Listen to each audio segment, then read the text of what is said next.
Hello friend, देखिए जो ये क्वेश्चन है ये क्लास 10th मैथ त्रिकोणमिति का क्वेश्चन है। और इस क्वेश्चन में क्या दिया हुआ है? इस क्वेश्चन में दिया हुआ है एक त्रिभुज ए बी सी में एंगल बी बराबर 90 अंश, ए बी बराबर 5 सेंटीमीटर और बी सी बराबर 12 सेंटीमीटर।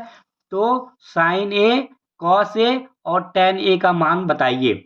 तो फ्रेंड देखिए इस सवाल को कैसे सॉल्व करेंगे। तो फ्रेंड इस सवाल में सबसे पहले आपको दिया क्या है? दिया है एक समकोण त्रिभुज ए बी सी है, जिसमें जो 90 अंश का कोण है उसका नाम क्या देना है? बी देना है। तो देखिए फ्रेंड यहाँ पे सबसे पहले हम क्या करेंगे, एक समकोण त्रिभुज बनाएंगे। तो समकोण त्रिभुज में एक एंगल कितने अंश का होता है? 90 अंश का होता है। तो इस शीर्ष का नाम क्या देंगे? बी देंगे। और इस शीर्ष का नाम ए दे दिए और इस शीर्ष का नाम सी दे दिए।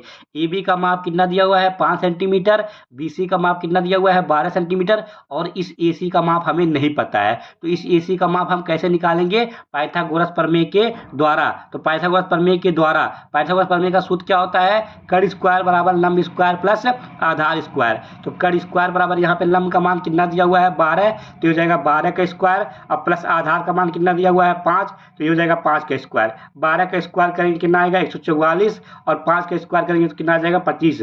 144 में 25 जोड़ेंगे कितना आ जाएगा? 169। और ये किसका मान है फ्रेंड? कर्ण स्क्वायर का मान है। लेकिन हमें किसका मान चाहिए? कर्ण का मान चाहिए। तो यहाँ से स्क्वायर हटाएंगे, जब यहाँ से स्क्वायर हटाएंगे तो इधर क्या लग जाएगा? अंडर रूट लग जाएगा। और 169 को लिख सकते हैं 13 गुणे 13। तो यहाँ पे 13 का जोड़ा बन जाएगा, तो यहाँ 13 बाहर आ जाएगा। तो कर्ण का मान कितना आ जाएगा फ्रेंड? 13। तो यहाँ पे कर्ण का मान कितना आ जाएगा?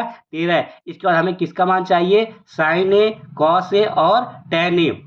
तो फ्रेंड इस त्रिकोणमिति अनुपात का मान हम कैसे निकालेंगे? लाल बटे कक्का की मदद से। तो साइन ए बराबर, ये पहला वाला होता है, लंब बटे कर्ण। तो लंब का मान देखिए, जब ए वाला एंगल लिया गया है तो इसके सामने वाली भुजा लंब, इससे लगी हुई आधार और तीसरी भुजा कर्ण। तो लंब का मान कितना है? 12 और कर्ण का मान कितना है? 13। तो साइन ए का मान कितना आ जाएगा? 12 बटे 13। इसी प्रकार कॉस ए का मान कितना आ जाएगा? तो कॉस ए बराबर ये दूसरा वाला आधार बटे कर्ण। तो आधार का मान कितना है? 5 और कर्ण का मान कितना है? 13। तो हो जाएगा 5 बटे 13। इसी प्रकार टेन ए, तो टेन ए बराबर ये कौन सा होता है? तीसरा वाला, लंब बटे आधार। तो लंब का मान कितना है? 12 और आधार का मान कितना होता है? 5। तो यही हो जाएगा फ्रेंड आपका आंसर।